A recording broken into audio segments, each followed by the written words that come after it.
Udah. Oke. Halo teman-teman, serta Ibu Sabrina. Hari ini saya Brenda Vinci Janto, beserta teman saya Jovan Andreu, dan teman saya Casey Bright akan mempresentasikan hasil PPT kami chapter 4 mengenai External Environment dan Organization Culture. Dalam hal ini, materi ini terdiri dari 4 subbagian. Yang pertama, lingkungan eksternal. Kedua, lingkungan dan penciptaan nilai. Ketiga, lingkungan dan inovasi. Serta yang keempat, lingkungan keberlanjutan. Next. Lingkungan eksternal terbagi menjadi 5, yaitu kondisi ekonomi, kondisi hukum politik, kondisi sosial budaya, kondisi teknologi, serta kondisi lingkungan alam. Next. Kondisi ekonomi adalah aspek yang mendasar dari lingkungan eksternal yang memiliki dampak langsung pada organisasi.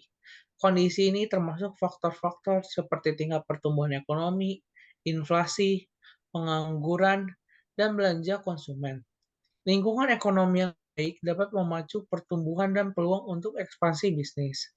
Sementara kondisi yang buruk dapat mengakibatkan tantangan seperti berkurangnya sumber daya beli konsumen, peningkatan biaya produksi. Organisasi perlu memantau indikator ekonomi untuk membuat keputusan strategis dan beradaptasi dengan perubahan ekonomi ini.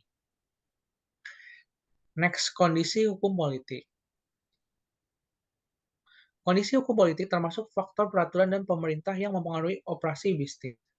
Faktor ini termasuk hukum dan peraturan, kebijakan pemerintah, perpajakan, peraturan perdagangan, dan lain-lain. Kepatuhan terhadap keputusan ini sangat penting dalam menghindari dampak hukum dan mempertahankan nama baik citra perusahaan.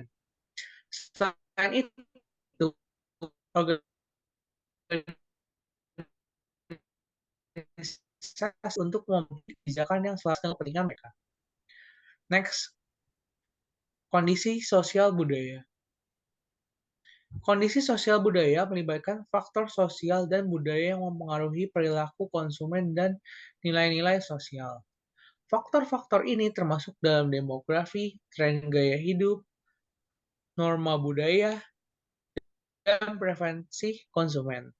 Dalam hal ini, organisasi harus mempertimbangkan kondisi sosial budaya ketika merancang suatu produk, strategi pemasaran, dan inisiatif tanggung jawab sosial perusahaan.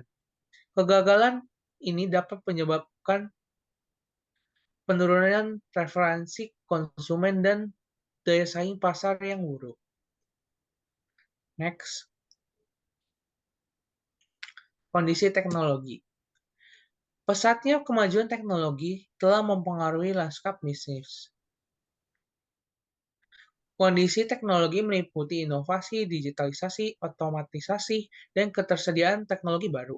Dalam hal ini, organisasi harus terus beradaptasi dengan kondisi ini agar tetap kompetitif dan merangkul kemajuan teknologi agar dapat menghasilkan efisiensi, peningkatan penawaran produk, dan peningkatan pengalaman kerja. Sebaiknya kegagalan ini dapat mengakibatkan keusangan dan keterpurukan. Next, kondisi lingkungan alam. Kondisi lingkungan alam terikat dengan faktor lingkungan dan masalah keberlanjutan. Dalam hal ini, termasuk isu-isu seperti perubahan iklim, penipisan sumber daya, dan pengaturan lingkungan. Dalam hal ini, organisasi berada di bawah tekanan yang mengingatkan untuk mengadopsi praktik ramah lingkungan, mengurangi jejak karbon, dan mempromosikan keberlanjutan. Kegagalan untuk mengatasi kondisi lingkungan akan mengakibatkan sanksi dan reputasi yang buruk, hingga gangguan rantai pasokan. Next. Selanjutnya kita akan masuk di topik lingkungan dan penciptaan nilai. Penciptaan nilai ini sangat penting untuk keberhasilan suatu organisasi di lingkungan eksternal, karena melibatkan proses penyediaan produk atau layanan yang memenuhi kebutuhan dan preferensi pelanggan. Suatu bisnis yang unggul dalam penciptaan nilai sering mendapatkan keunggulan kompetitif di pasarnya. Keuntungan ini dapat dicapai melalui kepemimpinan biaya, diferensi produk, atau penargetan pasar. Penciptaan nilai yang efektif adalah fondasi profitabilitas dan pertumbuhan yang berkelanjutan dari sebuah organisasi. Selain itu, lingkungan eksternal sering ditandai oleh ketidakpastian, kompleksitas, dan perubahan konstan. Faktor-faktor ini juga menyulitkan sebuah organisasi untuk memprediksi dan merespons secara efektif kekuatan eksternal. Untuk berkembang dalam lingkungan ini, suatu bisnis harus mengembangkan strategi yang adaptif yang dapat mengakomodasikan gangguan tak terduga dan memanfaatkan peluang yang muncul. Hal ini membutuhkan proses pengambilan keputusan yang gesit, manajemen risiko yang kuat, dan budaya pembelajaran dan inovasi yang berkelanjutan. Selanjutnya adalah bagian lingkungan dan inovasi. Sebelumnya, lingkungan dan inovasi terdiri dari 3 bagian, yaitu adalah jenis inovasi, proses inovasi, dan juga inovasi dan teknologi disruptif. Bagian pertama adalah bagian jenis inovasi. Inovasi adalah pendorong utama kesuksesan di lingkungan eksternal, namun ada beberapa jenis-jenis inovasi. Yang pertama adalah inovasi produk, yang lebih berfokus kepada penciptaan produk yang lebih baik. Dan yang kedua adalah inovasi proses, yang lebih fokus kepada peningkatan efisiensi operasional. Dan yang bagian terakhir adalah inovasi model bisnis, yang membutuhkan organisasi dengan cara menciptakan atau memberikan sebuah nilai. Dan selanjutnya adalah bagian proses inovasi. Proses inovasi sendiri terdiri dari beberapa tahap, yaitu pembuatan ide, analisis kelayakan, pengembangan pengujian, dan juga bagian implementasi. Organisasi harus membangun lingkungan yang kondusif. Inovasi yang sukses membutuhkan kombinasi visi, misi, dan juga sumber daya, dan juga komitmen untuk bereksperimen bersama-sama. Dan bagian yang terakhir adalah inovasi dan teknologi disruptif.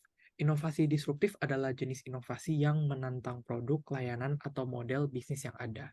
Dan teknologi justru memainkan peran penting dalam memungkinkan sebuah inovasi, sehingga kita harus memantau tren-tren teknologi yang baru dan juga berinvestasi secara strategis dalam teknologi yang muncul.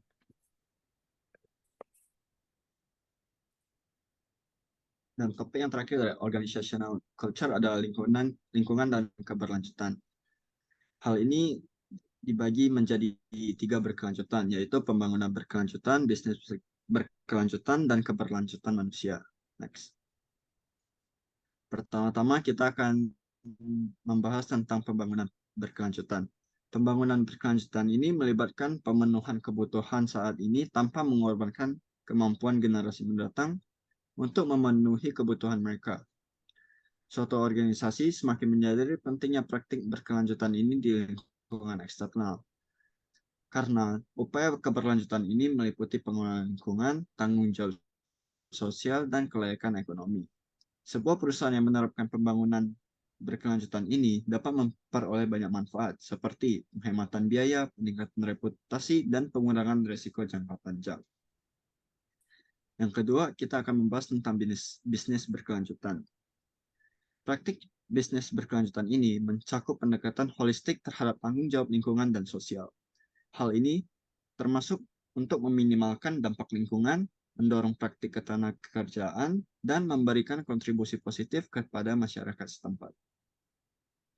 Sebuah bisnis berkelanjutan sering memprioritaskan pelestarian lingkungan karena mereka mengurangi limbah dan mengejar sumber energi terbarukan. Mereka juga terlibat dalam pelaporan transparan dan keterlibatan pemangku kepentingan untuk menunjukkan komitmen mereka terhadap keberlanjutan.